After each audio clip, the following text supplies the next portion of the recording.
నిజంగా ప్రేమిస్తున్నాడు. ఇది నిజం. చూడు, వేశ్యగా జీవించిన రాహాబును దేవుడు ప్రేమించాడు. విడిచిపెట్టి వెళ్ళిపోలేదు, కానీ ఆమె చరిత్రనే మార్చేశాడు. నాకు తెలీదు నువ్వు ఎలాంటి తప్పు చేసిన వాడు, ఎలాంటి బ్రతుకుతున్నావు.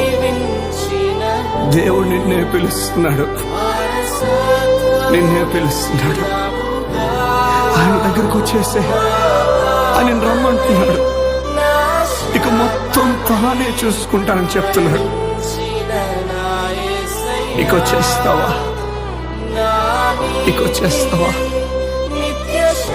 నీ చరిత్రనే మార్చేస్తాడు.